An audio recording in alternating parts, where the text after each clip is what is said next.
మా అధినాయకుడికి జగ్గంపేట నియోజకవర్గంలో గత 5 సంవత్సరాల నుంచి 8 సార్లు ఇంటింటికి వెళ్లి గాజు గ్లాసులు గెలిపించండి, పవన్ కళ్యాణ్ గారిని ముఖ్యమంత్రిని చేయండి అని 8 రౌండ్లు తిరగడం జరిగింది. మా నియోజకవర్గ జన సైనికులు మేము. ఆయన స్పందిస్తే మా ప్రాణాలు ఉంటాయి, ఆయన స్పందించకపోతే మా ప్రాణాలు ఉండవని చెప్పి సందర్భంగా తెలియజేస్తున్నాను. నాకు సీట్ ఇవ్వమని నేను చెప్పట్లేదు, నాకు సీట్ ఇవ్వట్లేదు. మీరు పోటీ చేయండి, మేము 1,00,000 ఓట్ల మీద అట్టితో గెలిపించుకుంటామని చెప్పి పవన్ కళ్యాణ్ గారిని జగ్గంపేట నియోజకవర్గ జన సైనికులు అందరూ కోరుతా ఉన్నాం. జ్యోతులు నెహ్రూ అనే వ్యక్తిని మాత్రం ఇక్కడ గెలవనివ్వం, ఓట్లు వేయం.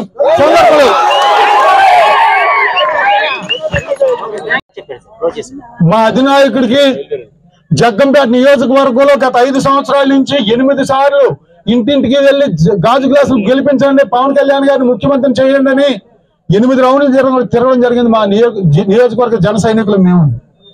ఆయన స్పందిస్తే మా ప్రాణాలు ఉంటాయి, ఆయన స్పందించకపోతే మా ప్రాణాలు ఉండవని చెప్పి సందర్భంగా తెలియజేస్తున్నాను. నాకు సీట్ ఇవ్వమని నేను చెప్పట్లేదు, నాకు సీట్ ఇవ్వట్లేదు.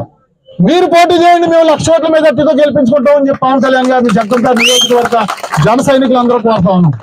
జ్యోతులు నెహ్రూ అనే వ్యక్తిని మాత్రం ఇక్కడ గెలవనివ్వం, ఓట్లు వేయం.